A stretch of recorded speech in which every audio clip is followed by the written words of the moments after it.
Welcome to Team Tigio Court TV, where we upload videos every single day.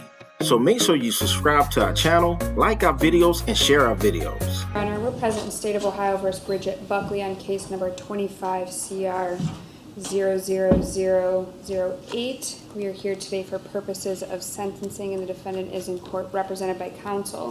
When we were last here on August 19th of this year, the defendant withdrew her previously entered plea of not guilty and pled guilty to count 1, trafficking in cocaine and felony of the 4th degree, and count 2, trafficking in cocaine and felony of the 4th degree, with an attached forfeiture specification. The court referred the defendant for a pre-sentence report and psychological evaluation. Those reports have been completed, and the state is prepared to proceed with sentencing. All right, Mr. Marine.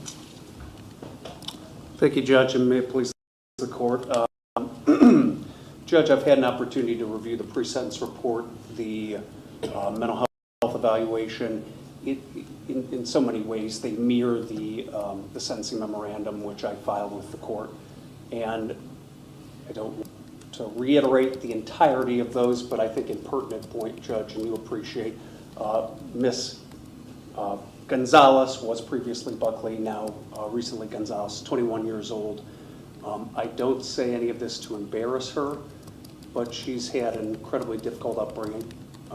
She suffers from serious mental health issues. She's on a myriad of psychotropic medications. I know that she had that discussion with you the last time we were in court.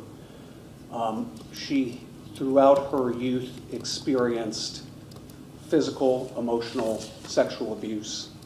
And the confluences of that, Judge, sometime in her early teens, she becomes introduced to first alcohol and then drugs. And from there, it was just, it wasn't a slow start. It was she immediately hit 10 and was just a constant heavy drug user to the point where she, in her teens, was referred to inpatient treatment. Excuse me, I don't want to speak incorrectly here. There was a treatment. I don't know whether that was inpatient or outpatient treatment, but completed that treatment program and then within a matter of weeks relapsed. She had difficulty in school because she had no stability at home, and so fairly soon after she turned 18, became an exotic dancer, and that is the entirety of her employment history as an adult. While she was employed as an exotic dancer, it was just normal operating procedure in that establishment to regularly use cocaine. And so she used cocaine to the point where she actually deviated her septum, and until fairly recently was a daily cocaine user. So we're not downplaying the significance of the offense conduct at issue, and I don't say this is a joke. Frankly, she's not a Pablo Escobar. She's not some big named drug dealer. This is an addict who was certainly using and selling to get by, who has a, I believe, 1-year-old child that she's struggling to raise on her own with, again, no real employment history. And she's now got another child on the way. That child is high risk, as the court can appreciate, and certainly you can inquire of my client, but what she's told me is that she's meeting with a doctor at least twice a week to monitor the child's health. She has a scheduled inducement later this year. Judge, this felony conviction in her lifetime, it's a non-violent offense. It's a felony, felonies of the 4th degree. And so I would ask that the court consider placing her on a term of community control, a number of conditions, outpatient treatment, and Gonzalez has at least taken that initial step. She's got her intake appointment with an outpatient treatment program that's located near downtown Cleveland, and that's for later this month. We would also ask that during that term of community control that she be linked with some sort of job readiness program, because this is somebody who, again, is virtually destitute, has no employment history, and she's got to be able to take care of her children. I would ask that the court not impose a period of of local incarceration because of the health issues that I've just highlighted. And if the court's going to impose some punitive sanction, considering a term of home incarceration so that she can continue to take care of her minor child. Thank you. Thank you. Ms. Gonzalez, what do you want to tell me before I impose sentence? Your Honor, I wanted to tell you that I understand the consequences of my actions, but I ask you show mercy so I can take care of my family. My in-law is blind. I take care of her full time. My son has a heart deficiency that I'm currently pregnant with. My minor at home only has me, and I just ask that you consider them in my sentencing. All right, so how'd you get involved with this offense? Your Honor, I was planning to use with the woman that was deceased. Okay. I was planning to take her money and use with her before I knew she was deceased. All right. So how long had you been doing that? As an adult, since I was 18, Your Honor. What about before that? A few years, Your Honor. I was an inpatient when I was 15 to treat my addiction. Okay. So when's the last time you used anything? Prior to my pregnancy, Your Honor. So how is all this going to change? I understand that this can't happen again, Your Honor, for the sake of my family. What about for the sake of you? Of course, for the sake of me. I'm the one my family depends on. So what about your husband? Where is he right now? He's incarcerated in Lake County, Your Honor. So what's he going to do? What's going on with him? He's getting his GED as terms of his probation, and he will be promoted at his job once he receives his GED, and he plans to take care of me and my family. Where does he work? R&R Auto Body. What does he do? He's a detailer, Your Honor. What are you going to do employment-wise? Whatever is going to hire me pregnant, Your Honor. Okay. Well, in the past, you've worked in bars, right? Yes, Your Honor. Okay. That's not my plan. All right. Didn't I see somewhere in here that you were attending bartending school or something like that? Yes, Your Honor, as a mixologist, not as a bartender. I don't plan to be a bartender. What does a mixologist do versus a bartender? It's a more higher scale certificate, as like I wouldn't be referred to as a bartender, I'd be referred to as a mixologist in maybe a hotel setting of a fancy like Ritz-Carlton, Your Honor. All right. Do you realize that you got to stay away from alcohol? Yes, Your Honor. Alcohol has never been my substance choice. It's always been cocaine. Okay. Well, so did you ever drink? Yes, Your Honor. Working in the club scene, I've been offered drinks by customers that I accepted. Isn't that what led you into the drugs? I would say the stripping setting and the exotic dancing setting is what led me into drugs. All right. How old are you now? 21, Your Honor. All right, 21. And, you know, you've lived, like, in those 21 years, or a substantial part of those 21 years, lived a bad lifetime, right?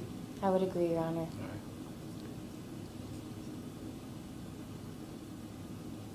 Where are you getting mental health treatment? I'm getting mental health treatment at university hospitals and the centers, Your Honor. All right, where is the centers? Gordon Square, Your Honor. And who do you see at UH? I see Eric Reed and Jamie Huckins Barker, Your Honor. All right, what jobs do they have? Psychiatric and counseling, Your Honor. So one of them's a psychiatrist? Correct, Your Honor. Is that where you get your medication? Yes, Your Honor. What medication? Lamictal, Abilify, and Cymbalta, Your Honor. And what are those treating? What conditions? Schizophrenia, anger management, PTSD, depression and anxiety, and OCD, Your Honor. All right. What, are you taking that medication currently? Yes, Your Honor. And does your doctor that's handling the pregnancy, does your doctor know that? Yes, Your Honor. And who's the other one you see at UH? Jamie Huckins Barker. What do you see Jamie for? She's my counselor. My And how often do therapist. you see her? Every 2 weeks, Your Honor. How long have you been going to UH for this? Prior to my first pregnancy, so I would say about almost 3 years, Your Honor. Okay. And what do you do at the centers? IOP, Your Honor. When did you start that? My assessment, I scheduled it as soon as I got incarcerated and saw you, Your Honor, but they did not have availability to squeeze me in until the 19th of this month. And what's the program going to entail there? It's intensive outpatient treatment for drug users. Okay, and what kind of frequency? I'm assuming every 2 weeks. One session every 2 weeks? Yes, Your Honor. It doesn't sound like an IOP. I did not ask the frequency. They told me to call my insurance to see what they cover, Your Honor. When I was a juvenile, I went twice a week, so I'm hoping that's the outcome.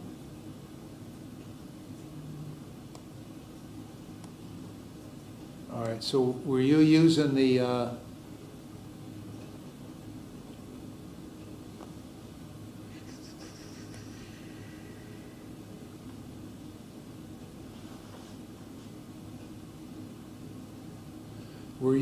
cocaine while you were on the mental health meds? Yes, Your Honor. What kind of effect did that have on you? My mental health meds are sedatives, so if anything, I would say the cocaine reversed them. How do you know that? My psychiatrist told me my medications are sedatives, Your Honor. Reverse the effect of your mental health meds? Yes, Your Honor. Isn't that kind of a disaster? Yes, Your Honor. Okay. Did you realize that the use of cocaine when you were on your mental health meds would negate the effect of your mental health meds? Yes, Your Honor. Okay, but you didn't stop, right? Correct, Your Honor. Okay. So what makes me believe you're going to stop now? I'm pregnant, Your Honor, with 2 children, and I take care of my in-laws, as I said All recently. right. When I this have a was going one- on, you had one child, right? Yes, I did not have my child at nighttime, and that's when I would use. Okay.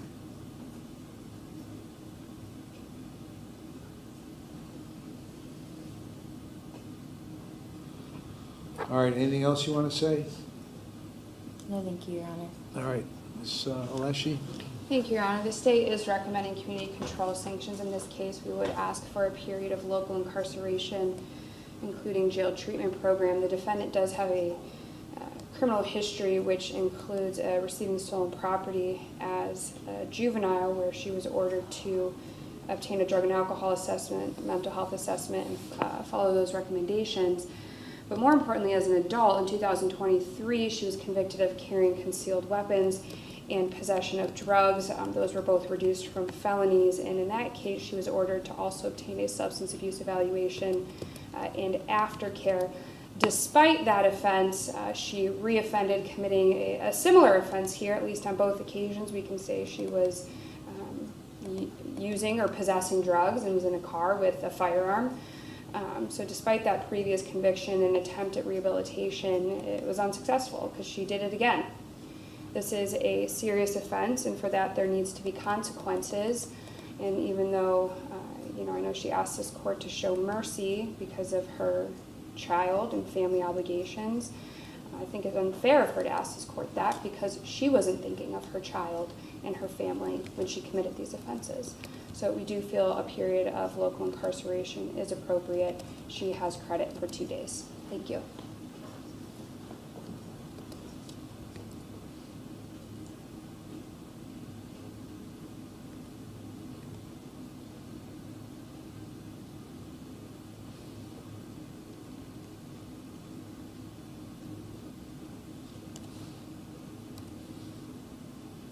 How much, you've served 2 days on this case. How much time have you served in jail on other cases?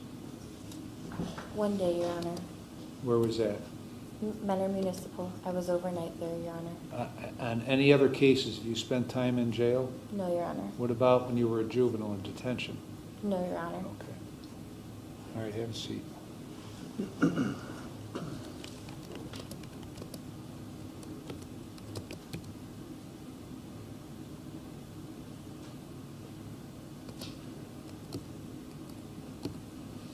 All right, I have reviewed the pre-sentence report as well as the psychological evaluation. I have considered all the provisions in 29, 29, 11, 12, And 13, I reviewed the sentencing memorandum that was filed in your support. Listen to you, listen to counsel. You are in a very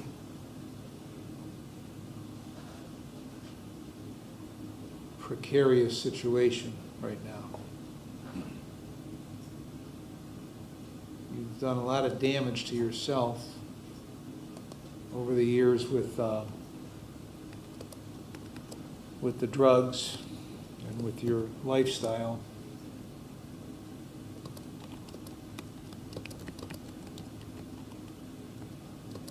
And if you do what you're supposed to do, you can live another 65 years in good health if you want.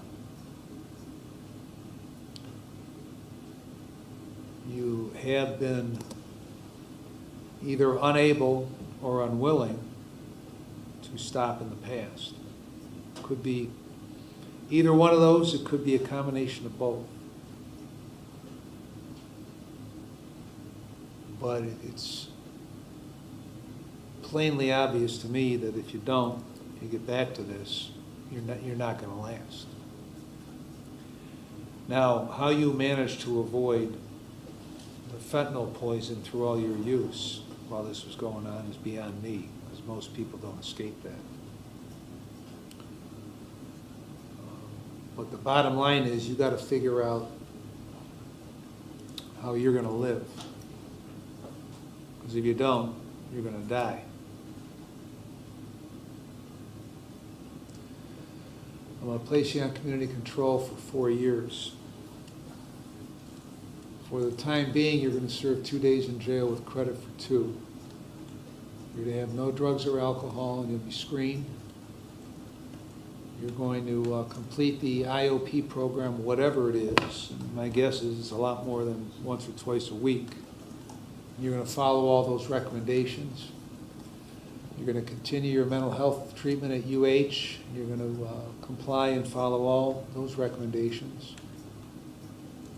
You're to only utilize your current doctors, 1 dentist and 1 pharmacy for prescription medication. Take your medication as is prescribed. And assign releases so probation can get your records. You're going to attend at least 3 AA or NA meetings per week and get a sponsor. And then I'm going to defer 60 days in the Lake County Jail on this case until April 10th of next year at 10 a.m. We're going to have a hearing before that at 9 a.m. And we're going to see if you're serious about this stuff. And if you are, then you won't have to do those days. If you're not, then you will have to do those days. And if you violate in the meantime, it'll be worse than that, okay? Any other terms, Ms. Knaus? No, Your Honor, thank you. Do you understand all the terms? Yes, Your Honor. All right, if you don't comply with the terms, and the state will file a motion to terminate your community control, and if I find you violated, then you face 36 months in prison. You understand that? Yes, Your Honor. Okay, that's not 2 days in jail, that's 36 months in prison. Yes, Your Honor. Any questions about anything? No, Your Honor, thank you. All right. Ms. Alessi, anything else? We would just ask for the forfeiture of the items. Whatever is subject to forfeiture is forfeited to the state. And is the court imposing any court costs? Yeah, the costs also. Thank you. Mr. Marine, anything further? No, Judge, not this time, thank you. All right.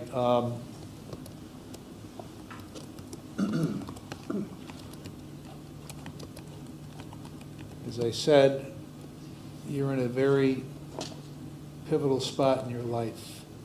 So if you want to live it the way you're supposed to, put in the work in order to accomplish that. Right.